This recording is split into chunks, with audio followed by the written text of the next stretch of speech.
जय पराशक्ति महामाई की जय.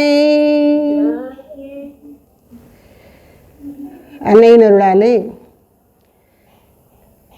இந்த சாரதையின் செல்வியரின் இணைய வழி கூடுதலிலே இன்று நாம் பாரதியாரின் பாடலுக்கு விளக்கம் சாரதியின் செல்வியராகிய நீங்களே அளிக்கக்கூடிய அந்த முறையிலே இந்த வாரம் திருமதி முத்துமாரீஸ்வரி அவர்கள் அறிவே தெய்வம் என்ற பாடலுக்கு பாரதியின் பாடலுக்கு விளக்கம் அளிக்கிறார்கள். முதலில் பிரார்த்தனை பாடல் யார் பாடுறா? முத்துஞானமா? அழகம்மாள் பாடுறாங்க. அழகம்மாள், வெரி குட், பாடுங்கம்மா. நமஸ்காரம்மா. அம்மா நமஸ்காரம்.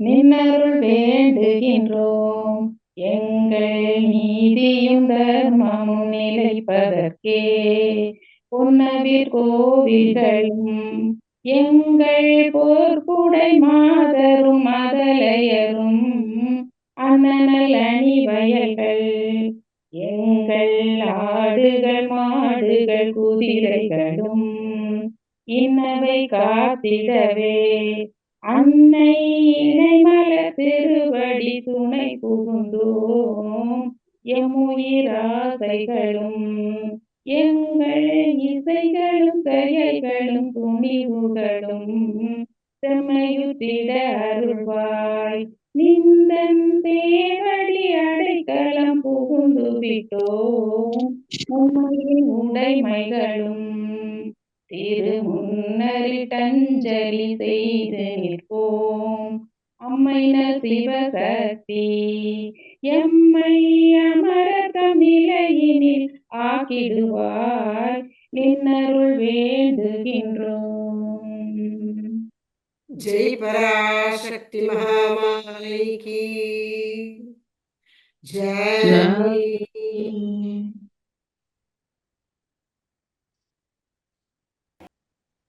அம்மா நமஸ்தே அம்பா. நமஸ்காரம். அம்பா, இன்னைக்கு பாரதியாருடைய பாடல்கள்ல வேதாந்த பாடல்கள் அப்படிங்கிற தலைப்புல உள்ள அறிவே தெய்வம் என்ற பாடலை நான் இன்னைக்கு சிங்கிக்கலாம் அப்படின்னு எடுத்திருக்கிறேன்பா.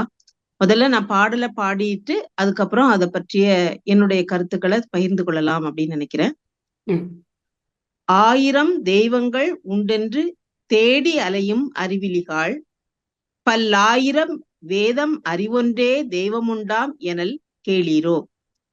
மாடனை காடனை வேடனை போற்றி மயங்கும் மதியிலிகாள் எதனோடு நின்றோங்கு அறிவொன்றே தெய்வமென்றோதி அறியீரோ. சுத்த அறிவே சிவமென்று கூறும் சுருதிகள் கேளீரோ. பல பித்த மதங்களிலே தடுமாறி பெருமை அழிவீரோ.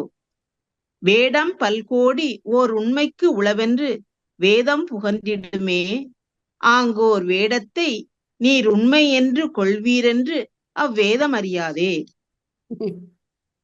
நாமம் பல்கோடி ஓர் உண்மைக்கு உளவென்று நான்மறை கூறிடுமே. ஆங்கோர் நாமத்தை நீர் உண்மை என்று கொள்வீரென அந்த நான்மறை கண்டிலதே. போந்த நிலைகள் யாவும் பராசக்தி பூணும் நிலையாமே. உபசாந்த நிலையே வேதாந்த நிலையென்று சான்றவர் கண்டனரே. கவலை துறந்து இங்கு வாழ்வது வீடென்று காட்டும் மறைகளெல்லாம் நீவீர் அவலை நினைந்து உமி மெல்லுதல் போலிங்கு அவங்கள் புரிவீரோ. உள்ளத்தனைத்திலும் உள்ளொளியாகி ஒளிர்ந்திடும் ஆன்மாவே இங்கு கொளற்கரிய பிரம்மென்று மறை கூவுதல் கேளீரோ. மெல்ல பல தெய்வம் கூட்டி வளர்த்து வெறும் கதைகள் சேர்த்து பல கள்ள மதங்கள் பரப்புவதற்கோர் முறை காட்டவும் வல்லீரோ. ஒன்று பிரமம் உள்ளது உண்மை அகுது உன் உணர்வெனும் வேதமெல்லாம் என்றும் ஒன்று பிரமம் உள்ளது உண்மை உணர்வென கொள்வாயே. இதுதான் இந்த பாடல் அம்பா. இப்போ இந்த பாடல் பற்றிய எனக்கு தோன்றிய கருத்துக்களை நான் பகிர்ந்து கொள்ளலாம் அப்படின்னு நினைக்கிறேன்பா. முதல் பத்தியில என்ன சொல்லியிருக்காங்க அப்படின்னா, 1000 தெய்வங்கள் உண்டென்று தேடி அலையும் அறிவிலிகாள். அது நம்மளுடைய சனாதன தர்மத்துல நிறைய தெய்வங்கள் இருக்கு. அந்த தெய்வம் வந்து பொதுவா வந்து சனாதன தர்மத்துல இறை வழிபாடு அப்படிங்கிறது இருந்தா கூட மக்கள் வந்து இப்ப அவங்களுக்கு இஷ்டமான ஒரு தெய்வத்தை வழிபடுவாங்க. அவங்க கிட்ட தன்னுடைய பிரார்த்தனை வைப்பாங்க. அந்த பிரார்த்தனை அவங்களுக்கு சக்சஸ் ஆகல அப்படின்னா வேற ஒரு தெய்வத்துக்கிட்ட போயிருவாங்க. இப்படி அவங்களுடைய நிலைய மாறிக்கிட்டே இருக்கக்கூடிய ஒரு பாங்கு மக்களுடைய மனசுல இருந்துட்டு இருக்கு அப்படிங்கிறது வந்து நான் வந்து உணர்றேன். இதே பாத்தீங்கன்னா நம்மாழ்வார் என்ன சொல்றாங்க அப்படின்னா, வணங்கும் துறைகள் பல பல ஆக்கி மதி விகற்பால் பிணங்கும் சமயம் பல பல ஆக்கின்னு சொல்றாரு.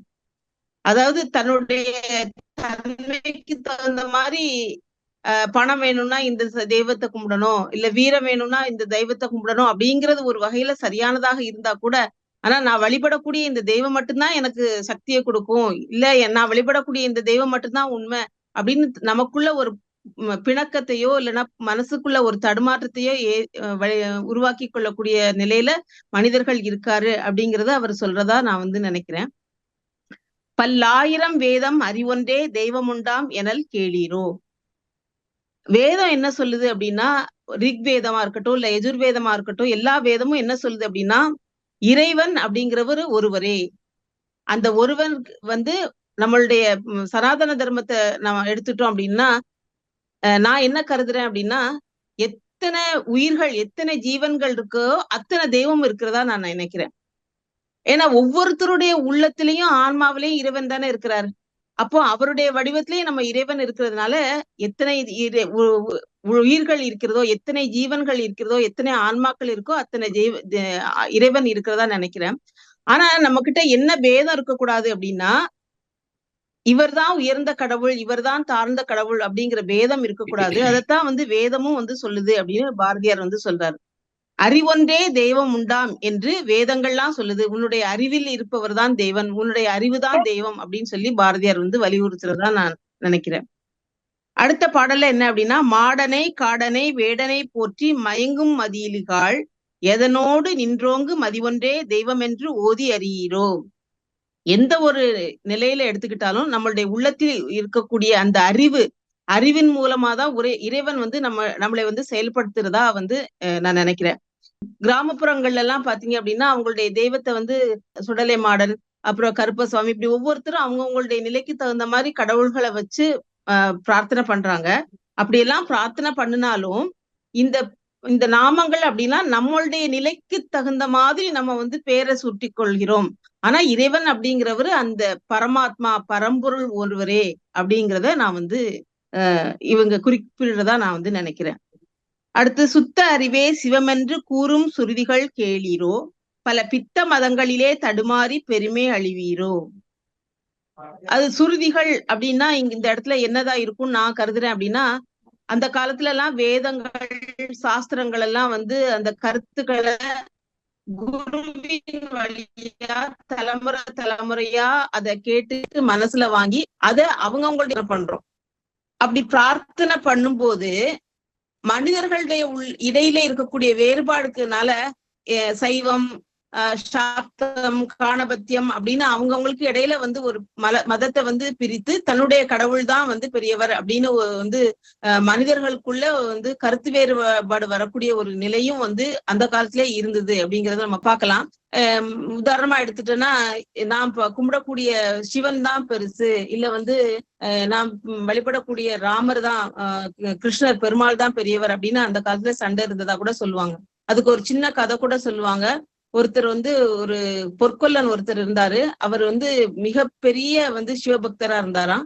அவர் வந்து பெருமாளை வந்து வழிபட மாட்டாரு, சிவனை மட்டும்தான் கும்பிடுவாரு. அப்படி இருக்கும்போது அந்த ஊர்லயே வந்து ஒரு நல்ல சிறந்த பொற்கொல்லலா இருந்ததுனால அந்த ஊர்ல இருக்கக்கூடிய பணக்காரர் வந்து அந்த கோயில்ல அந்த ஊர்ல இருக்கக்கூடிய ஒரு பெருமாளுக்கு இடுப்புல வந்து ஒட்டியானம் செய்யணும், அதனால நீங்க தான் செஞ்சு கொடுக்கணும் அப்படின்னு சொல்லி வேண்டும் போது அவர், நான் வந்து உங்களுடைய பெருமாளை நான் வந்து கண்ணால பார்க்க மாட்டேன், நான் சிவனை மட்டும்தான் பார்ப்பேன், உங்க ஆலயத்துக்கு வரமாட்டேன்னு சொல்லுவாரு. அப்போ நான் வந்து செஞ்சு தரேன், ஆனா நீங்க போய் உங்களுடைய சுவாமியுடைய இந்த இடுப்பு அளவை மெஷர் பண்ணி எடுத்துட்டு வாங்க, அதுக்கு தகுந்த மாதிரி நான் அளந்து செஞ்சு தரேன்னு சொன்ன உடனே சரின்னு சொல்லிட்டு அவங்களும் அந்த பண்ணையாரும் அது மாதிரி அந்த பாலனா இருக்கக்கூடிய அந்த பெருமாளுடைய இடுப்பை வந்து அளந்து கொண்டுட்டு போய் கொடுக்குறாங்க. அவரும் அந்த ஒட்டியானம் செய்யறாரு. அப்புறம் ஒட்டியானம் செஞ்ச உடனே அதை எடுத்துக்கொண்டு போய் கடவுளுக்கு சாத்தும் போது அந்த ஒட்டியானம் சைஸ் ரொம்ப பெருசா இருக்கு. ஓகே, பெருசா இருக்குன்னு சொல்லிட்டு அவர்கிட்ட வந்து திரும்ப சரி செய்ய சொன்ன உடனே அவர் அதை கட் பண்ணிடுவாரு. கட் பண்ணிட்டு போய் திரும்ப போய் சாத்தும் போது பாத்தீங்கன்னா அப்பவும் பெருசா இருக்கு. அப்போ அதோடைய அவர் அளவு எந்த அளவுல மாத்தி கூட்டி குறைச்சு செஞ்சாலும் அது வந்து அந்த கடவுளுக்கு வந்து சரியானதான அளவுல இல்ல. அப்போ அவருடைய திறமை மேல அவருக்கே ஒரு இது வந்துருச்சு. சரி, ஏன் இப்படி வந்து மாறுதுன்னு எனக்கு தெரியல. சரி, நான் வரேன், ஆனா உங்களுடைய கடவுளை நான் கண்ணால பார்க்க மாட்டேன், அதனால என்னுடைய கண்ணை துணியால இறுக்கி கட்டிக்கிறேன்னு சொல்லிட்டு அந்த கோயிலுக்கு அவர் கண்ணை இறுக்கி கட்டிட்டு அந்த கடவுளுடைய மூலஸ்தானத்துக்கு வந்து கூட்டிட்டு போறாங்க. அங்க உள்ள போயிட்டு அவர் அந்த விக்கிரகத்தை தொட்டு பாக்குறாரு. தொட்டு பார்த்து அந்த இடுப்புல அந்த ஒட்டியானத்தை வந்து வச்சு கெட்டும் போது அந்த இடுப்பெல்லாம் தொட்டு பார்க்கும்போது அவருக்கு சிவபெருமானுடைய விக்கிரகம் போலவே ஒரு சிவபெருமான் உயிரோட இருக்கிற மாதிரி ஒரு தோற்றம் அவருக்கு தெரியுது. அந்த இதெல்லாம் பார்த்தா அந்த புலியாடை இதெல்லாம் வந்து அவருக்கு தெரிஞ்ச உடனே ஆஹா, நம்ம சிவபெருமான் தான் முன்னால இருக்கிறார் போல இருக்குன்னு சொல்லிட்டு கண்ணுல கட்டி இருக்கக்கூடிய அந்த துணியை அவுத்துட்டு பார்த்தா வந்து பெருமாள் வந்து பாலனா வந்து சிரிச்சிட்டு இருக்கிறத வந்து அவர் பாக்குறாரு. அப்பதான் அவருக்கு தெரியுது, ஆஹா நம்ம வந்து தப்பு பண்ணிட்டோமே அப்படின்னு சொல்லிட்டு சொல்லும் பொழுது அவர் வந்து கடவுள் வந்து சொல்றாரு, சிவம் சக்தி பெருமாள் அப்படிங்கிறது வேற வேற இல்ல, ரெண்டுமே ஒன்றுதான், நீ வழிபடக்கூடிய பரம்பொருள் ஒன்றுதான் அப்படின்னு சொல்றதா நம்ம வந்து நம்ம புராணத்துல எல்லாம் படிச்சிருக்கோம். சோ இவர் வந்து பாரதியார் வந்து இங்க என்ன சொல்றாரு அப்படின்னா, உன்னிடத்தில் இருக்கக்கூடிய சித்த அறிவை, அதாவது உன்னுடைய ஆன்மாவை பரம்பொருளே அறியக்கூடிய அறிவு மட்டும்தான் வந்து கடவுள் அப்படின்னு சொல்லி அவர் சொல்றாரு. அதனால நான் கும்பிடுற கடவுள் தான் பெருசு, நீ கும்பிடுற கடவுள் தான் பெருசு அப்படின்னு சொல்லிட்டு தேவையில்லாத பெருமை பேசி நீங்க வந்து உங்களுக்குள்ள அடிச்சு கொள்ளக்கூடாது, சண்டை போடக்கூடாது அப்படின்னு சொல்லி இந்த பத்தியில சொல்றதா நான் வந்து புரிஞ்சு கொண்டேன். அடுத்த பாடல் அப்படின்னு பாத்தீங்கன்னா, வேடம் பல்கோடி ஓர் உண்மைக்கு உளவென்று வேதம் புகன்றிடுமே, ஆங்கோர் வேடத்தை நீருண்மை என்று கொள்வீர் என்று அவ்வேதம் அறியாதே. வேதத்திலே பாத்தீங்க அப்படின்னா கடவுளுக்கு வந்து நிறைய நாமங்கள் இருக்கு. நம்மளுடைய லலிதா சஹஸ்ரநாமத்தை எடுத்துக்கலாம், இல்ல விஷ்ணு சஹஸ்ரநாமத்தை எடுத்துக்கலாம். இறைவனுக்கு வந்து நிறைய நாமங்கள் இருக்கு. ஹரி, நரஹரி, கிருஷ்ணா, அச்சுதன், பாண்டவ தூதன், லக்ஷ்மி சமேதன், இப்படி நிறைய பேர் நாம சொல்றோம். அதே மாதிரி சிவனுக்கு நிறைய பேர் சொல்றோம். ஆனா எத்தனை பேர் சொன்னாலும் அந்த நாமம் குறிக்கிறது, அந்த அவர்கள் பூண்டிருக்கக்கூடிய வேடம் அப்படிங்கிறது பரம்பொருள் ஒருவரையே குறிக்கிறது. அதனால நீங்க வந்து இந்த வேடத்தை வந்து நீங்க உண்மைன்னு நினைச்சிட்டு அந்த வேடம் எதை காட்டுவதோ அந்த பரம்பொருள் தான் உண்மை, அதுக்கு நிறைய பல வடிவங்கள் வந்து நிறைய இருக்கு அப்படின்னு சொல்லி இவர் சொல்றாரு. நம்மளுடைய குரு மகாராஜ் கூட உடைய அமுதமொழிகள்ல கூட ஒரு சின்ன கதை உண்டு. அதுல வந்து மரத்துல வந்து பச்சோந்தி வந்து இருக்கும்.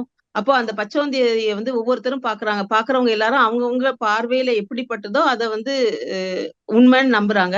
அப்போ அவங்களுக்குள்ள சண்டை போட்டுக்கிறாங்க. பச்சோந்தி வந்து இந்த கலர்ல தான் இருக்கும், மஞ்சள் கலர்ல தான் இருக்கும், பச்சை கலர்ல தான் இருக்கும், பிரவுன் கலர்ல தான் இருக்கும்னு சண்டை போட்டுக்கிறாங்க. அப்புறம் அவங்க எல்லாரும் போய் அருகில இருக்கக்கூடிய ஒரு சாது கிட்ட போய் முறையிடுறாங்க. நீங்க உண்மை எதுன்னு நீங்க சொல்லுங்க, நீங்க தான் இங்கேயே இருக்கிறீங்க, நீங்க கண்டிப்பா அதை பார்த்திருப்பீங்க, அது என்னன்னு சொல்லுங்க, யார் சொல்றது உண்மைன்னு சொல்லுங்கன்னு சொல்லி அவர்கிட்ட முறையிடும் போது அந்த சாது சொல்லுவாங்க, நீங்க எல்லாரும் சொல்றதுமே உண்மைதான். ஏன்னா நீங்க பார்த்த ஜீவன் அந்த மரத்துல இருந்தது உண்மை. அது வந்து அந்த மரத்தினுடைய போகும்போது அதோடைய தன்மைக்கு தகுந்த மாதிரி தன்னுடைய நிறத்தை மாத்திக்கிடுது. அதே மாதிரிதான் கடவுள் அப்படிங்கிறவரு அவங்களுடைய புரிதலுக்கு தகுந்த மாதிரியான நிலைகள் பல்வேறு வேடங்கள் வந்து பூண்டிருக்காரு. ஆனா நீங்க வழிபடக்கூடிய தெய்வம் இறைவன் அப்படிங்கிறது ஒருவரே அப்படின்னு சொல்லி நம்மளுடைய குரு மகாராஜுடைய அமுத மொழிகள்ல கூட இந்த கதை வந்து குறிப்பிட்டிருப்பாங்க. அதே மாதிரி இங்க வேதங்களும் என்ன சொல்லுது அப்படின்னா, இறைவனுக்கு நிறைய வேடம் இருக்கு. அந்த வேடத்துல ஒரே ஒரு வேடத்தை மட்டும், அந்த ஒரே ஒரு உருவத்தை மட்டும் உண்மைன்னு நம்பிட்டு அதையே நீங்க வந்து நினைச்சிட்டு சண்டை போட்டுட்டு இருக்க கூடாது அப்படின்னு சொல்லி பாரதியார் வந்து தன்னுடைய கருத்தை வலியுறுத்ததா நான் வந்து உணர்கிறேன். அடுத்து பாத்தீங்க அப்படின்னா, நாமம் பல்கோடி ஓர் உண்மைக்கு உளவென்று நான்மறை கூறிடுமே. 4 மறைகளே இறைவனுக்கு வந்து பல பல நாமத்தை சொல்லி வந்து வழிபடுது. ஆனா அதுல ஏதோ ஒரு நாமத்தை மட்டும் பிடிச்சுக்கிட்டு இந்த ஒரு நாமம்தான் வந்து சிறந்தது, இந்த ஒரு நாமம் மட்டும்தான் என்னை வந்து உண்மைக்கு வழிக்கு எடுத்து செல்லக்கூடியது அப்படின்னு சொல்லி நீங்க வந்து தவறாக புரிஞ்சுக்கிடுவீங்க அப்படின்னு அந்த வேதம் நினைக்கல. அதனாலதான் நீங்க எல்லாத்தையும் சரியா புரிஞ்சுக்குவீங்க அப்படிங்கறதுனால இந்த வேதத்துல வந்து பல வகையான நாமங்கள் வந்து சொல்லியிருக்காங்க அப்படின்னு சொல்லி பாரதியார் குறிப்பிடுதா நான் நினைக்கிறேன். அடுத்து பாத்தீங்கன்னா 6வது பத்தியில, போந்த நிலைகள் பலவும் பராசக்தி பூணும் நிலையாமே, உபசாந்த நிலையே வேதாந்த நிலை என்று சான்றவர் கண்டனரே. போந்த நிலைகள் பலவும் அப்படின்னா, நாம இந்த உலகத்துல காணக்கூடிய எல்லா நிலைகளும், எல்லா ஜீவன்களும், எல்லா உயிரிடத்திலையும் இறைவனுடைய பராசக்தியினுடைய சொரூபம் தான் அப்படின்னு சொல்லி பாரதியார் அங்க சொல்றாங்க. நம்ம கூட ஒரு சின்ன கதை படிச்சிருப்போம். அது பிள்ளையார் வந்து ஒரு பூனை கிட்ட விளையாண்டுட்டு இருக்கும்போது அந்த பூனையை இறுக்கி பிடிக்கும் போது அந்த பூனையில விநாயகருடைய நகம் பட்டு அதுல ஒரு சின்ன கீறல் மாதிரி விழுந்துருமா. அவர் விளையாண்டு முடிச்சுட்டு அதுக்கப்புறம் அம்மா கிட்ட போகும்போது அம்மாவுடைய கன்னத்திலயும் பராசக்தி தேவியுடைய கன்னத்திலயும் ஒரு சின்ன கீறல் விழுந்திருக்கும். அப்போ விநாயகர் கேட்கிறாரு, அம்மா உங்க கன்னத்துல ஏதோ கீறல் இருக்கு, என்ன காயம் இருக்குன்னு சொல்லி கேட்டோடனே, இத காயத்தை உருவாக்குறதுக்கு நீதான் காரணம்னு சொன்னோடனே அவருக்கு புரியல. அப்போ சொல்வாரு, நீ பூனை கிட்ட விளையாண்டுட்டு இருக்கும்போது உன்னுடைய கை நகம் பட்டுது. அதாவது என்ன சொல்றாங்க அப்படின்னா, இந்த உலகத்துல இருக்கக்கூடிய எல்லா ஜீவராசிகளும் பராசக்தியினுடைய சொரூபம் தான் அப்படிங்கிறத சொல்றதா இந்த கதை அமையும். அதைத்தான் வந்து பாரதியார் வந்து இந்த இடத்துலயும் சொல்லியிருக்காங்க. போந்த நிலைகள் யாவும் பராசக்தி பூணும் நிலையாமே. பராசக்தியினுடைய வடிவம் தான் இந்த உலகத்துல உள்ள எல்லா ஜீவன்களும் அந்த அன்னையினுடைய வடிவமாக அவர் சொல்றாரு. உபசாந்த நிலையே வேதாந்த நிலை என்று சான்றவர் கண்டனரே. உபசாந்த நிலை அப்படின்னா நம்ம இது சைவ சித்தாந்தத்துல சொல்லுவாங்க, இருவினை ஒப்பு. நன்மையா இருந்தாலும் சரி, தீமையா இருந்தாலும் சரி, நமக்கு ரொம்ப நல்லது நடந்தாலும் சரி, அதை வந்து சமமாக எடுத்துக்கிடணும். நமக்கு சந்தோஷம் வந்தா ரொம்ப ஆனந்தமா இருக்கிறதும், கவலை வந்துன்னா அப்படியே துவண்டு போறதும் இருக்கக்கூடாது. அதே மாதிரி நமக்கு ஏதாவது கஷ்டம் கொடுக்குறவங்களை அப்படி பகை உணர்ச்சியோட பார்த்துட்டு இருக்க கூடாது. எல்லாத்தையும் சமமா பாவிக்கணும் அப்படின்னு சொல்லக்கூடிய அப்படி இருந்தாதான் அதுதான் வந்து தெய்வீக நிலை. அதுதான் மனிதனுக்கு ஒரு மனதில வந்து சந்தோஷத்தை கொடுக்கக்கூடிய, மன நிம்மதியை கொடுக்கக்கூடிய நிலையாக இருக்கும் அப்படின்னு இவர் சொல்றதா நான் உணர்றேன்.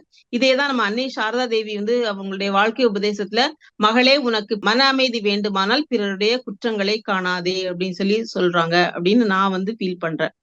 அடுத்த பேரா என்ன அப்படின்னா, கவலை துறந்து இங்கு வாழ்வது வீடென்று காட்டும் மறைகளெல்லாம் நீவீர் அவலை நினைந்து உமி மெல்லுதல் போலிங்கு அவங்கள் புரிவீரோ. அதாவது இந்த உலகத்துல உள்ள ஒவ்வொரு ஜீவனும் துன்பமின்றி சந்தோஷமாக மகிழ்ச்சியாக வாழ்வதையே விரும்புறாங்க. இதையே நம்ம சுவாமிஜி சொல்றாங்க, ஆனந்தமாக இருங்கள், ஒவ்வொரு ஜீவன்களும் ஆனந்தம் அப்படிங்கிற ஒரு நிலையை அடையணும் அப்படின்னு சொல்றாங்க. இல்லை சந்தோஷம் அப்படின்னா என்னன்னா நிலையற்றது, அப்பப்போ வரும் அப்பப்போ போயிடும்.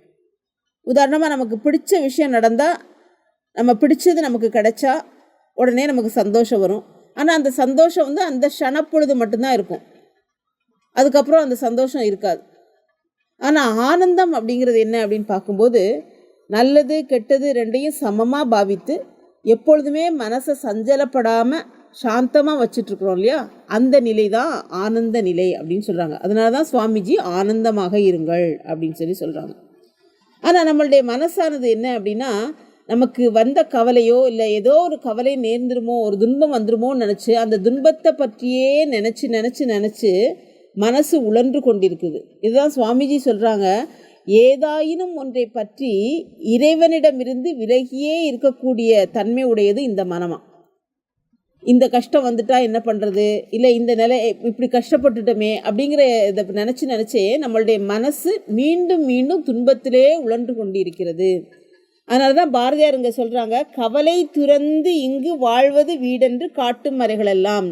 மறைகள் எல்லாம், அதாவது வேதங்கள் உபநிடங்கள்லாம் ஒரு மனிதன் கவலை இல்லாமல் வாழ்வதற்கு என்ன வழி அப்படிங்கிறத முன்னோர்களே சொல்லிட்டாங்க.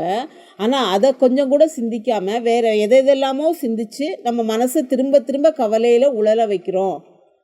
அப்படி உழன்று கொண்டிருப்பது எதுக்கு சமம் அப்படின்னு சொல்கிறாரு அப்படின்னா, அவலை நினைச்சிட்டு உமியை மெல்லுறது எந்த அளவுக்கு முட்டாள்தனமானதோ அது போன்று நம்ம தவறான நிலையிலே இருக்கிறோம் அப்படின்னு பாரதியார் இந்த பாடலில் சொல்கிறார்.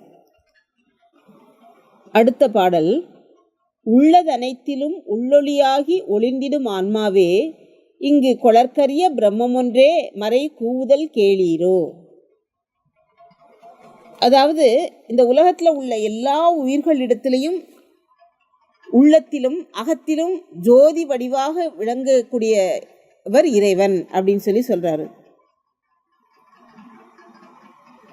அதாவது வேதம் என்ன சொல்லுது அப்படின்னா, இந்த உலகத்தில் இருக்கக்கூடிய ஒவ்வொரு ஜீவனிலும் ஆன்மாவிலும் இறைவன் குடியிருக்கிறார். எப்படி இருக்கிறாரு அப்படின்னா ஜோதி வடிவமாக இருக்கிறாருன்னு சொல்றாங்க.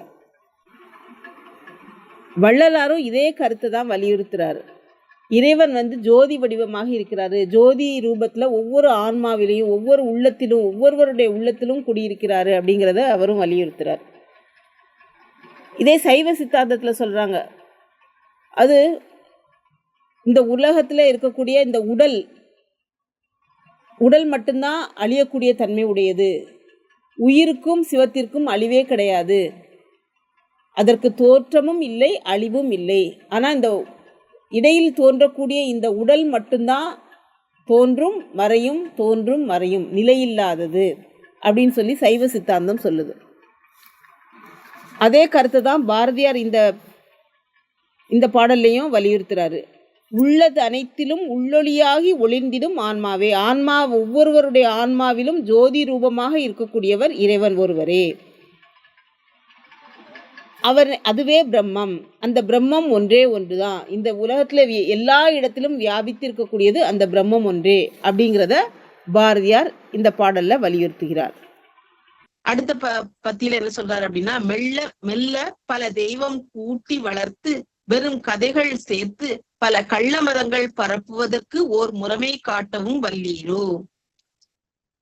பல தெய்வம் கூட்டி வளர்த்து அப்படின்னா நம்மளுடைய ஒவ்வொருத்தருடைய பயன்படுத்தக்கூடிய அந்த கொள்கைகள், அதுக்கு பேஸ்டா நம்ம ஒரு கடவுளை வச்சு அந்த கடவுள் பேர்ல கடவுள் நாமத்தை வச்சு நம்ம சண்டை போட்டுட்டு இருக்கோம். கடவுளை பற்றி நமக்கு என்னென்ன தெரியுதோ நம்மளுடைய சொந்த கருத்தையும் சேர்த்து நம்ம வேதாந்தம் பேசுறோம். அப்படி வேதாந்தம் பேசி உண்மையான வேதத்துல கூறக்கூடிய உண்மை பொருளை நாம் மறந்து போயிடுறோம். அந்த மாதிரி வெறும் கதைகள் பேசி அது நமக்கு நாமே பல மதங்களையோ இல்ல பல கொள்கைகளையோ நீங்க என்ன செஞ்சு வளர்த்து கொண்டு அதையே பெருசுன்னு சொல்லி நம்ம சண்டை போட்டுட்டு இருக்கோம். அந்த மாதிரி பண்ணக்கூடாது அப்படின்னு சொல்லி பாரதியார் சொல்றதா நான் உணர்றேன். அடுத்து கடைசி பத்தியில என்ன சொல்றாங்க அப்படின்னா, ஒன்று பிரமம் உள்ளது உண்மை அகுது உணர்வனும் வேதமெல்லாம் என்றும் ஒன்று பிரமம் உள்ளது உண்மை அகுது உன் உணர்வென கொள்வாயே. அப்போ இந்த உலகத்துல எப்பவுமே நிலையா இருக்கக்கூடியது பரபிரம்மம். அது மட்டும்தான் எப்பவும் நிலையாக இருக்கக்கூடியது. அந்த பரபிரம்மம் அப்படிங்கிறதுக்கு அழிவு இல்லை. அது எங்க குடியிருக்கு அப்படின்னா நம்மளுடைய உணர்வென்னும் உள்ளமென்னும் உணர்வில் நமக்கு இருக்கு. அதாவது நம்மளுடைய உள்ளத்துல நம்மளுடைய ஹிருதயத்துல உணர்வு வடிவாக ஜோதி வடிவாக நம்ம எல்லாரிடத்திலையும் அது இருக்கு. அதனால நம்ம அந்த உணர்வை அந்த உள்ளத்தில் இருக்கக்கூடிய அந்த பிரம்மமாகி அந்த உணர்வை நம்ம உணர்ந்தால், நம்மளுடைய அறிவை உணர்ந்தால் அதுதான் இறைவனை நாம அறிவதற்கான உபாயம் அப்படின்னு சொல்லி பாரதியார் சொல்றதா நான் புரிஞ்சுக்கிட்டேன். இல்ல நம்ம காலேஜ்ல அம்பா அடிக்கடி சொல்லுவாங்க, அகம் பிரம்மாஸ்மி அப்படிங்கிற வார்த்தையை அடிக்கடி நம்ம கிட்ட சொல்லுவாங்க. நம்மளுடைய உள்ளத்துல இருக்கக்கூடிய அந்த பிரம்மத்தை நம்ம உணரணும். எல்லாருடைய உள்ளத்திலும் இறைவன் குடியிருக்கிறார். அதுதான் அகம் பிரம்மாஸ்மி அப்படின்னு சொல்லுவாங்க. சோ அதுதான் பாரதியாரும் இந்த பாடல்ல சொல்லி இருக்கிறதா நான் உணர்ந்துக்கிறேன். அம்பா நன்றி அம்பா. நான் இதோட முடிச்சுக்கிறேன் அம்பா. அன்னையினாலே இந்த அறிவே தெய்வம் அப்படிங்கிற இந்த பாடலுக்கு விளக்கம் அளிக்கணும் அப்படின்னு நீங்கள் தேர்ந்தெடுத்ததே ஒரு பாராட்டத்தக்க ஒரு சாய்ஸ், நல்ல தேர்வு. இது அந்த அளவுக்கு கடினமானது. வேதாந்த பாடல்கள், பாரதியாருடைய வேதாந்த பாடல்கள் அப்படிங்கிற பகுதியில், ஏன்னா பக்தி பாடல்கள் இருக்குது, அப்புறம் தேசபக்தி பாடல்கள் இருக்குது, வேதாந்த பாடல்கள் இருக்குது, பாஞ்சாலி சபதம், குயில் பாட்டு, கண்ணன் பாட்டு, இப்படி பல வகை பாடல்கள் எல்லாம் இருக்குது. அதில் இந்த வேதாந்த பாடல்களில் இந்த பாட்டு அறிவே தெய்வம் அப்படிங்கிற பாட்டை நீங்கள் எடுத்திருக்கீங்க. இதில் ரொம்ப ஒரு ஆழமான கருத்தை அவர் பேசுகிறார். நீங்கள் சொன்ன பல உதாரண கதைகள், கருத்துக்கள், தெளிவுகள் எல்லாமே சரியாக இருக்குது. ஆனால் சில அடிப்படை விஷயங்களை கொஞ்சம் திருத்தி அமைக்க வேண்டியிருக்கு. நான் அதை சொல்கிறேன். 1000 தெய்வங்கள் உண்டென்று தேடி அலையும் அறிவிலிகாள், பல்லாயிரம் வேதம் அறிவொன்றே தெய்வம் உண்டாம் எனல் கேளீரோ. நீங்கள் கடவுள் நிறைய இருக்காரு, ஒரு கடவுள், இது ஒரு கடவுள், அது ஒரு கடவுள். இப்போ மனுஷங்களே இவர் ஒரு மனுஷன், அவர் ஒரு மனுஷன், அவர் ஒரு மனுஷன் அப்படிங்கிற மாதிரி நிறைய கடவுள் இருக்குது அப்படின்னு நினைக்கிறது தப்பு. அப்போ இப்போ மற்ற மதங்களே விடுங்க, இந்து மதத்தில் நிறைய கடவுள் இருக்காங்கல்ல, அதை நீங்கள் என்ன சொல்கிறீங்க அப்படின்னு கேட்டால், நிறைய கடவுள் இல்லை, ஒரு கடவுளுக்கு பல வடிவங்கள் இருக்குன்னு தான் நம்ம மதம் சொல்லுகிறது. சனாதன தர்மமாகிய இந்து மதத்தினுடைய அடிப்படை கோட்பாடு நாம் எல்லாரும் தெரிந்து கொள்ள வேண்டியது, பல கடவுளர்கள் அல்ல, ஒரு கடவுள் அல்லது ஒரு தெய்வத்தின் பல வடிவங்கள் தான் இதெல்லாம். லக்ஷ்மி, சரஸ்வதி, துர்கை, சிவன், விஷ்ணு, இதெல்லாம் பல வடிவங்கள். ஆனால் ஒரே தெய்வத்துக்கு தான் இந்த பல பெயர்கள் இருக்குது, பல வடிவங்கள் இருக்குது. யாருக்கு எது பிரியமோ அந்த வடிவத்தினிடத்து பக்தி செலுத்தி கொள்ளலாம் அப்படின்னு இறைவனே அப்படி பல வகைகளில் வந்திருக்கிறார். அதனால் சரி, அந்த வடிவம் கூட எப்படிப்பட்டது அப்படின்னா, உண்மையிலே முடிந்த நிலையிலே கடவுள் என்பவர் வடிவங்களை தாண்டினவர். எது கடவுள்னா அறிவு. பல்லாயிரம் வேதம், 4 வேதங்கள்னா கூட எத்தனை வேதம் அதுக்கு முன்னாடி ஏதாவது இருக்குதுன்னு வச்சுக்கோ, அதுக்கு முன்னாடி கிடையாது. நாம் அறிய வேதங்கள் எந்தெந்த மதத்தில் தெய்வத்தை பற்றியெல்லாம் சொல்லுகிறதோ எல்லாம் உண்மையிலே சரியாக பார்த்தா அறிவு தான் தெய்வம் அப்படிங்கிறாங்க. இந்த இடத்துல நம்ம அறிவுனா என்னங்கிறத சரியாக புரிஞ்சுக்கணும். அறிவு அப்படின்னா நாம் சாதாரணமாக நமக்கு ஏதாவது ஒருத்தர் தப்பாக புரிஞ்சுட்டு ஏதாவது செஞ்சுட்டு அவனுக்கு அறிவு இருக்கா, அப்படி பண்ணிட்டே அப்படின்னு கேட்குறோம். அங்கே அறிவு அப்படின்னா ஒரு பொருளை தெரிந்து கொள்வது. இது வாட்டர் பாட்டில், இது ஸ்டூலு, இது கதவு அப்படின்னு வெளியில் இருக்கிற பொருளை தெரிந்து கொள்வது அறிவு. ஆமாம், இது உண்மையிலே அறிவினுடைய அப்ளிகேஷன். அதுக்கு அடிப்படையாக ஒன்று இருக்குது, அது உணர்வுன்னு சொல்கிறோம். கான்ஷியஸ்னஸ், சைத்தன்யம், சித், அந்த உணர்வு, பிரஜை உணர்வு, ரொம்ப சரியான வார்த்தைகள். கான்ஷியஸ்னஸ், அதுதான் தெய்வம். எல்லாருக்குள்ளேயும் அடிப்படையாக இருக்கக்கூடியது அந்த பிரஜை. அந்த பிரஜை தான் பிறகு புத்தி, நம்ம மனுஷனுடைய புத்தியில் பட்டு பிரதிபலித்து பொருட்களை புறத்தில் இருக்கிறத ஒவ்வொன்றாக அறிந்து கொள்ள உதவுகிறது. ஆனால் அந்த பிரஜை தான் கடவுள். இதை நம்ம வேதம் எப்படி சொல்கிறது அப்படின்னா, அகம் பிரம்மாஸ்மி அப்படிங்கிறத நீங்கள் குறிப்பிட்டீங்க. அது மட்டும் இல்லை, அதுக்கு முன்னாடி இன்னொரு இதுவும் இருக்குது. நம்ம தப்போவனத்தினுடைய, ஸ்ரீ ராமகிருஷ்ண தப்போவனத்தினுடைய லட்சணையின் கீழே உள்ள வாசகமே அதுதான். பிரஜானம் பிரம்ம, பிரஜானம் பிரம்ம, பிரம்மம் என்கின்ற கடவுள். அது கடவுள் எது அப்படின்னா பிரஜானம். இந்த புடவை பட்டு புடவை, இந்த புடவை நூல் புடவை, இது செயற்கை இழைப்புடவை, சிந்தட்டிக் அப்படிங்கிறோம். அது மாதிரி கடவுள் எதில் ஆகியிருக்கிறார் அப்படின்னா பிரஜானத்தினால ஆகியிருக்கிறார். சரி, பிரஜானம்னா என்ன? அதுதான் உணர்வு. உணர்வு என்பது அடிப்படையாக, இப்போது ஒரு உதாரணம் சொன்னால் உங்களுக்கு உணர்வு எப்படிப்பட்டதுன்னு புரியும். இந்த மின் விசிறி சுழல்கிறது, இந்த மின் குழல் விளக்கு ஒளி வீசுகிறது, மின் அடுப்பு உஷ்ணத்தை கொடுக்கிறது, குளிர்சாதன பெட்டி குளிர்ச்சியை கொடுக்கிறது. இப்போ இத்தனை கருவிகளில் ஒவ்வொரு விதமான செயல்பாடு இருக்குது. ஆனால் இது எல்லாத்துக்கும் அடிப்படையாக என்ன இருக்குது? மின்சாரம். மின்சாரம் இருந்தால் தான் இதெல்லாம் வேலை செய்யும். மின்சாரம் இருந்தால் தான் மின் விசிறி ஓடும், விளக்கில் வெளிச்சம் வரும், குளிர்சாதன பெட்டியில் குளிர்ச்சி வரும், அடுப்பில் உஷ்ணம் வரும். அப்போது செயல்பாடுகள் வேறு, மூலமாக இருக்கிறது ஒரு பொருள். அதுபோல் நமக்கு வாழ்க்கையில் மனிதர்கள் விதவிதமான நிலைகளில், மட்டங்களில் இருந்து கொண்டு அறிவை பயன்படுத்துகிறார்கள்.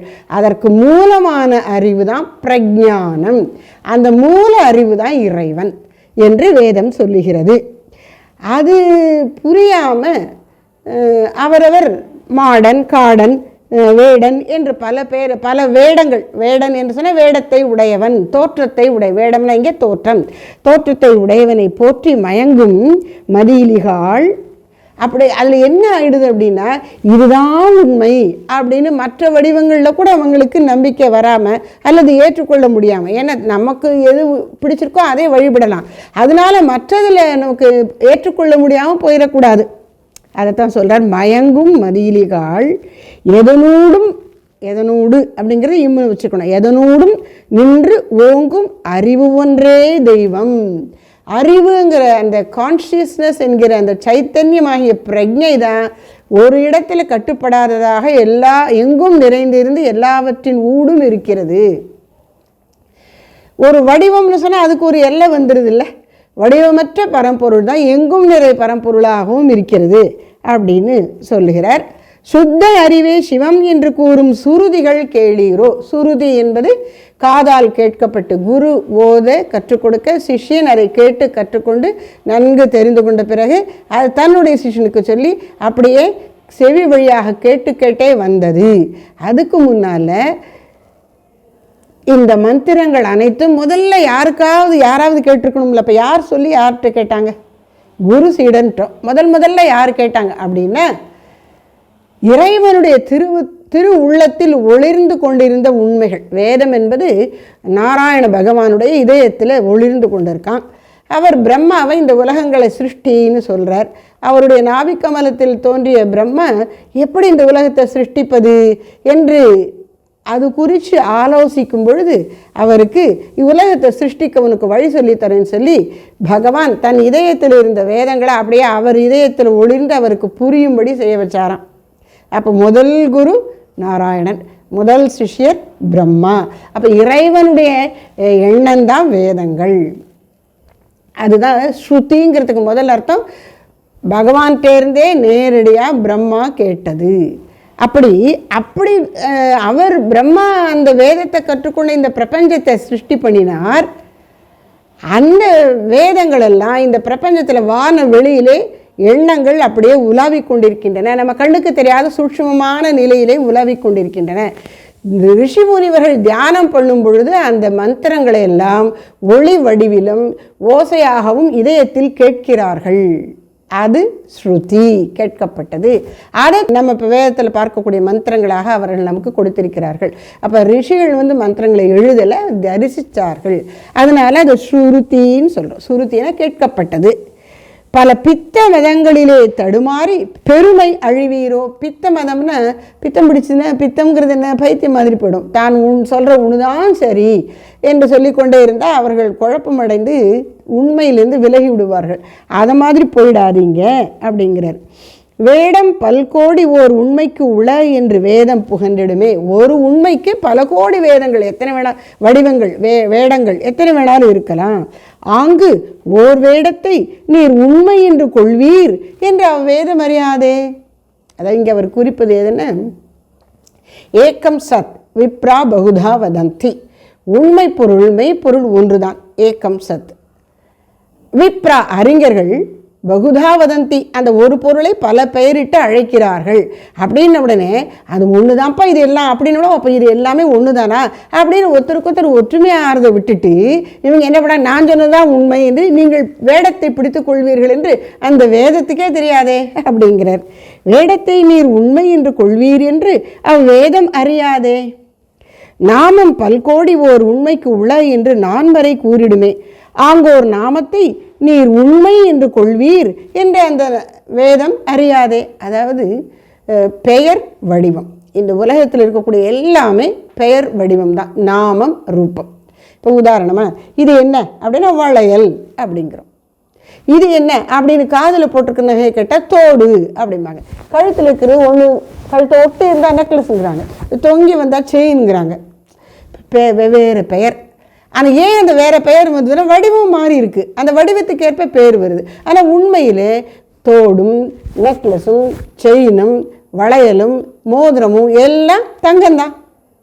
அப்போது நீ ஒரு பொருளை பார்த்தீன, இறைவன் தான் இத்தனையுமாக ஆகியிருக்கிறார், ஓர் இறைவன் அறிவே வடிவானவன் தான் இத்தனை ஆகியிருக்கிறார் என்று சொன்னால் சண்டை ஓயும். அப்படி நினைக்காம அந்த பேரை மட்டும் பிடிச்சிக்கிறது. அதனால் அப்போது இங்கே நம்ம நகையை சொல்லும்போது நமக்கு புரியுது. ஆனால் தெய்வத்தை வழிபடும்போது எங்கள் கடவுள் தான் வசந்தது, நீங்கள் சொல்கிற கும்பிட்ற கடவுள்லாம் சரியில்லை என்று சொல்லுகிறார்களே, அது கூடாதுங்கிறார். நாமம் பல்கோடி ஓர் உண்மைக்கு உள என்று நான்மறை கூறிடுமே. ஆங்கு ஓர் நாமத்தை நீர் உண்மை என்று கொள்வீர் என்று அந்த நான்மறை கண்டிலது. நீங்கள் ஒரு நாமத்தை பிடிச்சிக்கிட்டு அது மட்டும் தான் சரி, நாங்கள் சொல்கிற கடவுள் தான் சரி என்று சொல்வீர்கள் என்று வேதம் தெரியாது. அது உங்களை ரொம்ப நம்பிடுச்சு, நல்ல பிள்ளைங்க இவங்க சொன்னால் கேட்டுப்பாங்க அப்படின்னு நினச்சிடுச்சு அப்படிங்கிறார். போந்த நிலைகள் பலவும் பராசக்தி பூணும் நிலையாமே. உபசாந்த நிலையே வேதாந்த நிலை என்று சான்றவர் கண்டனரே. இந்த இடத்துலம்மா நீங்கள் சொன்ன கருத்தில் ஒரு திருத்தம் கொண்டு வர விரும்புகிறேன். அதாவது உபசாந்தம் அப்படிங்கிறதுக்கு நீங்கள் இருவினை ஒப்புன்னு சொன்னீங்க. அது இருவினை ஒப்புங்கிற கருத்து சரியாக விளக்கினீங்க. ஆனால் அதுதான் உபசாந்தம்னு சொல்ல முடியாது. அதாவது இருவினை ஒப்புனா என்ன? எனக்கு நல்ல புண்ணியம் பண்ணி நான் சுகத்தை அனுபவிக்கணும் அப்படிங்கிற ஆசையோ, எனக்கு பண்ணின பாவத்துக்கு இப்படி துன்பம் வருதே அப்படிங்கிற கவலையோ இல்லாமல் எந்த நேரம் எது வந்தாலும் அது வருகிறபடி இறைவன் கொடுத்த பிரசாதம்னு ஏற்றுக்கொள்ளக்கூடிய அமைதியான மனநிலை இருவினை ஒப்பு. அது மாதிரி புகழ்ச்சி இகழ்ச்சி மற்றவங்க நம்மளை பாராட்டினாலும் சரி திட்டினாலும் அதை பற்றி கவலைப்படாமல் இருக்கக்கூடியது, அந்த விளக்கம் சரி. ஆனால் அது உபசாந்த நிலை, அது ஒரு அமைதி தான், சாந்தம் தான். ஆனால் உபசாந்தம் என்று இங்கு சொல்லுவது மனதையும் கடந்த நிலை. ஏன்னா எங்கு எண்ணம் இருக்கிறதோ அங்கு ஓசை இருக்கிறது, முழு அமைதி இருக்காது. அந்த எண்ணத்துக்கு அப்பாற்பட்ட மனதுக்கு அப்பாற்பட்ட சாந்த நிலை தான் இங்கே உபசாந்தம்னு சொல்கிறார். அதுதான் பிரம்மம்னு சொல்கிறார். அதைத்தான் அறிவுன்னு சொல்கிறார். எண்ணத்தையும் தாண்டின நிலை, எண்ணத்துக்கும் ஆதாரமான அமைதி நிலை, அதுதான் இங்கே உபசாந்தம், அதுதான் பிரம்மம், அதுதான் அறிவு. அப்புறம் இந்த கவலை துறந்து இங்கு வாழ்வது வீடு என்று காட்டும் மறைகளெல்லாம், அந்த இடத்துல வீடு என்பதற்கு நீங்கள் சொன்ன விளக்கத்தையும் கூட கொஞ்சம் சரி பண்ணணும்னு நினைக்கிறேன். அதாவது வீடு என்பது சொர்க்கம் என்பது ஒன்று அல்ல. சாதாரணமாக மக்கள் சொர்க்கத்தில் போய் சுகமாக இருக்கணும், இந்த வாழ்க்கை முடிஞ்சப்பறம் சொர்க்கத்தில் போய் சுகமாக இருக்கணும் அப்படின்னு ஆசைப்படுறாங்க. ஆனால் அது முடிந்த நிலை இல்லை. புண்ணியம் பண்ணினா சொர்க்கத்துக்கு போவேன், பாப்பம் பண்ணினா நரக்கத்துக்கு போவேன். புண்ணியம் தீர்ந்த உடனே சொர்க்கத்துலேருந்து போக சொல்லிடுவாங்க. இப்போ நம்ம ஒரு ஹோட்டலில் தங்குறதுக்கு போகிறோம், ஒரு ஊருக்கு போகும்போது ஒரு ஹோட்டலில் தங்குறோம். அப்போ அங்கே 24 ஹவர்ஸுக்கு நாங்கள் தங்கிக்கிறோம் அப்படின்னு சொல்லி நாம் அவங்கள்ட்ட பேசி ரூம் புக் பண்ணுறோம். அப்போ அவங்க அதுக்கப்புறம் நம்மளை அங்கே இருக்க விட மாட்டாங்கல்ல. அது மாதிரி சொர்க்கத்தில் புண்ணியம் இருக்கிற வரைக்கும் தான் இருக்கலாம். அது எப்படி சொர்க்கத்துக்கு போகிறோம் அப்படின்னா, இப்போ ஒரு ஜீவன் பாப்பங்கள் புண்ணியங்கள் எல்லாம் கலந்து செய்கிறான். அவன் நிறைய புண்ணியம் பண்ணிட்டான். அப்போ பகவான் என்ன செய்வார், இவனுக்கு அடுத்த பிறவி கொடுக்கும்போது, மனித பிறவிங்கிறது புண்ணியம் பாவம் ரெண்டு கலந்து ஓரளவுக்கு சமமாக இருக்கக்கூடிய பிறவி, இன்ப துன்பங்கள் எல்லாம் இருக்கும். அதனால் என்ன பண்ணுவார், இதில் ஒரு 40 இதில் ஒரு 40 எடுத்துப்பார். மீதி எக்ஸஸாக புண்ணியம் நிறைய இருக்கும்ல, இவன் பாவத்தை விட புண்ணியம் நிறைய பண்ணியிருக்கான். ஆனால் எக்ஸஸ் புண்ணியத்தை அனுபவிக்க சொர்க்கத்துக்கு அனுப்பிடுவார். ஒருத்தன் எக்ஸஸ் பாவம் பண்ணிட்டான்னு வச்சுக்கோங்க, அந்த பாவத்தை அனுபவிக்க நரகத்துக்கோ அல்லது கீழான பிரிவுகள், மனுஷனை விட கீழே இருக்கக்கூடிய விலங்குகள் போன்ற மரஞ்செடி கொடியாவோ பறக்க வச்சிருவார். அந்த வினையெல்லாம் இந்த எக்ஸஸ் வினையைத்தான் அப்படி அனுப்புகிறாங்க. அது தீர்ந்தப்புறம் திருப்பி வா மனுஷனாவா அப்படின்னு சொல்லுவார். எதுக்கு திருப்பி தரத்தில் அலக்கழிக்கிறேன்னா, நீ மனுஷனாக பிறந்து உண்மையை உணர்ந்தாதான் எங்கிட்ட வரலாம், என்ன நானாகவே நீ ஆயிடலாம், அதுக்காகத்தான் இதெல்லாம் அப்படின்னு சொல்கிறாரு. அப்போது கவலை துறந்து இங்கு வாழ்வது வீடு. வீடு பேருனா இனிமே பிறவி எடுக்க வேண்டாம் என்னக்கூடிய நிலை. அதில் எப்போ முடியும்னா கவலை இல்லாமல் இருக்கணும். இப்போ இந்த உலக வாழ்க்கையை குறித்து மனிதனுக்கு சொல்ல முடியாத கவலைகள், இது இப்படி இருக்கே, அது அப்படி ஆகாதா, இது போயிடுமோ அப்படின்னு விதவிதமான பயங்களும் கவலைகளும். ஏன்னா ஆசை இருக்கும்போது கவலை வந்துடும், இப்படி நடக்காமல் போயிடுமோ அப்படின்னு ஒரு பயமும் கவலையும் சேர்ந்து ஒரு வேதனையான நெகட்டிவ் உணர்ச்சி வருது. இப்போது அந்த கவலை இல்லாமல் இருப்பது தான் வீடு. வீடு பேருங்கிறது செத்தப்புறம் அடையக்கூடியதில்லை, நீ வாழ்ந்து கொண்டு இருக்கும் போதே கவலையற்ற தூய அமைதியான நிலையில் வாழலாம் அப்படின்னு சொல்கிறதான் வீடு என்று காட்டும் மறைகளெல்லாம் நீவீர் அவலை நினைந்து உமிநெல்லுதல் போல் இங்கு அவங்கள் புரிவீரோ. அதாவது வீடு பேர் நினச்சிக்கிட்டு ஒருத்தன் அவல் நினச்சிட்டு உமிய மென்னா அது எப்படி இருக்கும், நாக்கெல்லாம் கிழிச்சு தான் விடும். அப்படி இவன் வீடு பேரு நினச்சிக்கிட்டு சொர்க்கத்தில் நிற்கிறேங்கிறான், அது உனக்கு இதை கொடுக்காது. இந்த உலக வாழ்க்கையில் பற்றுதலோடு இருக்கிறான், அது உனக்கு நிம்மதியை கொடுக்காது. இது இப்படித்தான் இருக்கும் தெரிஞ்சு மனசு இதுலேருந்து விலக்கி இறைவன்கிட்ட வைக்கும் பொழுது உனக்கு அந்த அமைதி வரும். அதனால் அவளை நினைந்து உண்மையான வீடு பேரை நினைத்து கொண்டு, ஆனால் அது சரியாக புரியாததுனால இந்த உலக வாழ்க்கையின் சுகங்களையே, சொர்க்கத்தையே, அல்லது இந்த உலக சுகம் அல்லது மேலுலகமாகிய சொர்க்கத்தின் சுகம் இதுதான் நிஜம் நினச்சிட்டு நீங்கள் இருக்கீங்க, அப்படி இல்லை அப்படின்னு சொல்கிறார். உள்ளது அனைத்திலும் உள்ளொளியாகி ஒளிந்திடும் ஆன்மாவே இங்கு கொள்ளற்கு அரிய பிரமம் என்றே மறை கூவுதல் கேளீரோ. அதாவது உள்ளது அனைத்திலும் உள் ஒளி ஆகி ஒளிர்ந்திடும் ஆன்மா இது நம்ம நேரடியாக பார்க்கும்போது முத்துமாரீஸ்வரி சொன்ன மாதிரி உள்ளத்துக்குள் இறைவன் இருக்கிறான். இதுதான் நம்ம சாதாரணமாக சொல்ல முடியும். எல்லாருடைய ஹிருதயத்திலும் எல்லாருடைய உள்ளத்திலும் இறைவன் இருக்கிறான். அது எப்படி இருக்கிறார்? உள்ளொளியாகிய அறிவு, உள் ஒளியாகி ஒளிர்ந்திடும் ஆன்மா. அந்த ஆன்மாங்கிறது தான் அறிவு அப்படின்னு நம்ம சொல்கிறோம்னா கூட ஏதோ உள்ளத்துக்குள்ளே அது முடிஞ்சிருமோ? நம்ம சொன்னோம்ல, ஒரு டம்ளருக்குள்ளே பால் இருக்குது, இந்த ஃப்ளாஸ்கில் வெந்நீர் இருக்குது அப்படிங்கிறோம். அது மாதிரி உள்ளத்துக்குள்ளே கடவுள் ஆன்மா முடிஞ்சிருமா? அப்போ அது ரொம்ப சின்னதான்னா அப்படி இல்லை. நாம் அதை உணர்வதற்கு ஒரு இடம் வேணுங்கிறதுனால உள்ளத்துக்குள் ஒளிர்வதுன்னு சொல்கிறோம். சுவாமி விவேகானந்தர் சொல்கிறார்,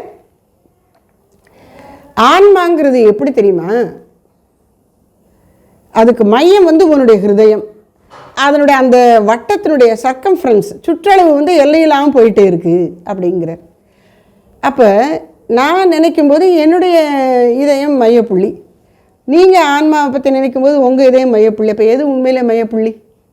அப்போ எல்லையில்லாத அது இருக்குதுன்னு சொன்னால் அதுக்கு மையமும் இருக்க முடியாது. எங்கே வைப்பீங்க? ஏதோ ஒரு எல்லை இருந்தால் தானே இது மையம் இது ஓரம் அப்படின்னு சொல்ல முடியும்.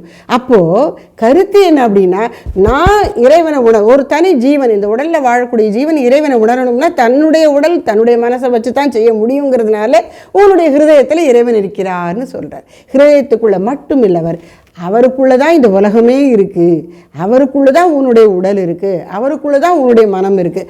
ஆனாலும் நீ உன் மனதுக்குள்ளே அவரை உணரலாம். அப்புறம் அவர் தான் இங்கே இருக்குது, எல்லாமாகவும் இருக்கிறார்னு உனக்கு தெரியும் என்பது தான் உண்மை. அதனால் அப்போ டு ஸ்டார்ட் வித் என்ன சொல்லணும்? இதயத்துக்குள்ளே இறைவன் இருக்கிறார், எல்லார் இதயத்திலும் இறைவன் இருக்கிறார் அப்படின்னு சொல்லுகிறது. அது எப்படி சொல்கிறதா? சும்மா சொல்லலையா, கூவுதல் கேளீரோ, சத்தமாக சொல்கிறதா, கோஷிக்கின்றன மறைகளெல்லாம் சத்தம் போட்டு சொல்லுகின்றனவா. அப்புறம் மெல்ல பல தெய்வம் கூட்டி வளர்த்து வெறுங்கதைகள் சேர்த்து பல கள்ள மதங்கள் பரப்புதற்கு ஒரு முறை காட்டவும் வல்லீரோ. வேதம் அப்படி சொல்லி ஒரு தெய்வம் தான் இருக்குது, அதுதான் ஆன்மா, அது எல்லார் இதயத்திலும் ஒளிர்கிறது அப்படின்னு சொன்ன பிறகும் நீங்கள் பல தெய்வங்கள் ஒவ்வொன்றும் தனித்தனியாக உண்மை, அதுக்கும் சம்மந்தம் இல்லை. அது ஒரு தனி தெய்வம், இது ஒரு தனி தெய்வம், நான் ஒரு தனி ஆள் நீ ஒரு தனி ஆள், அதை மாதிரி இது ஒரு தனி தெய்வம் அது ஒரு தனி தெய்வம் அப்படின்னு சொல்கிறீங்களே. அப்படியெல்லாம் நீங்களாக உண்டாக்கி இட்டுக்கட்டி கூட்டி வளர்த்து அப்படிங்கிற வெறும் கதைகள் பேசுகிறீர்கள். அப்போது நீங்கள் கடவுளை பற்றி உங்களுடைய கொள்கை எல்லாமே உங்களுடைய கற்பனையாக இருக்கே வழிய உண்மைக்கு ஒத்ததாக இல்லை. ஒன்று பிரமம் உள்ளது, உண்மை அகுது. அந்த ஒரு பொருள் பிரம்மமாகும், அது உண்மை, அது உன் உணர்வு எனும் வேதம். பிரம்மம்னு ஒன்று தான் இருக்குது, அது உன்னுடைய உணர்வு, அதாவது பிரஜானம் பிரம்ம அப்படின்னும். அப்படி சொன்ன உடனே குரு என்ன சொல்லி கொடுக்குற? தத்துவம் அசி, அதுதான் நீ, அந்த பிரம்மம் தான் நீ. அந்த பிரம்மம் தான் நீன்னு என்ன அர்த்தம்? அந்த பிரஜானம் தான் நீ. அப்போ இந்த உடலும் மனமும் உடலில் போயிடும், என்றும் இருப்பது அந்த அறிவு உணர்வு அப்படின்னு சொல்கிறார். இதுதான் வேதத்தினுடைய உபதேசத்தினுடைய சுருக்கம் சாரம். என்றும் ஒன்று பிரமம் உள்ளது, உண்மை அகுது உன் உணர்வு என கொள்வாயே. பிரம்மம் ஒன்றுதான் இருக்கிறது, அது உன்னுடைய உணர்வு. பிரஜானம் பிரம்ம அகம் பிரம்மாஸ்மி, அகம் பிரஜானமஸ்மி. பிரஜானம் பிரம்மன்னு சொல்லிட்டோம், அகம் பிரம்மாஸ்மின்ட்டோம். அப்போ அகம் பிரம்மான பிரம்மத்துக்கு என்ன விளக்கம் இங்கே சொன்னால் பிரஜானம். அப்போ அகம் பிரஜானமஸ்மி. அப்போ என்னுடைய உண்மை வடிவம் என்ன? இந்த உடல் இல்லை, மனம் அல்ல, ஆழ்ந்த அந்த அடிப்படையான உணர்வு தான் என்னுடைய வடிவம் என்று தெரிந்து கொள்வாயே என்று சொல்லியிருக்கிறார். இதில் ஆனந்தம் வெர்சஸ் மகிழ்ச்சி அது பற்றி நீங்கள் சொன்னதும் நல்லா இருந்தது. இன்னும் கொஞ்சம் அதை தெளிவுபடுத்தினேன்.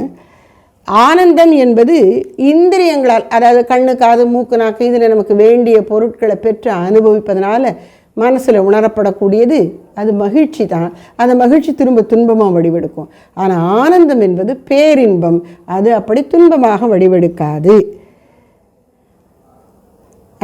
ஏதாயினும் ஒன்றை பற்றி கொண்டு இறைவனிடமிருந்து உயிர்கள் விலகி இருக்கின்றன அப்படின்னு குறிப்பிட்டீங்க. ஆமாம், இந்த உலக விஷயங்கள், உலக பொருட்கள், உறவுகள் இதெல்லாம் ரொம்ப ரொம்ப உண்மையாக நினச்சி கொண்டு அதை நினைக்கும் போது நம்ம மனசனுடைய ஒரு இயல்பு என்னென்னா, ஒன்றை நினைக்கும் போது அதை மட்டும் தான் நினைக்கும். அடுத்த சிந்தனைக்கு போயிடுச்சா இதை மறந்துடும், இதை விட்டால் தான் அங்கே போகும். அது மனசனுடைய இயல்பு. ஒரு குறிப்பிட்ட சிறிய காலத்துக்கேன்னு அது இன்னொன்றுக்கு தாவிடுது. அது மனுஷனுடைய இயல்பாக இருக்குது. அதனால ஒன்றை நினச்சிட்டா இன்னொன்று விட்டுடுது. அப்போ சாமி கும்பிடன்னு போகிறோம், ஆனால் மனசு வேறு என்னென்னமோ நினைக்குது.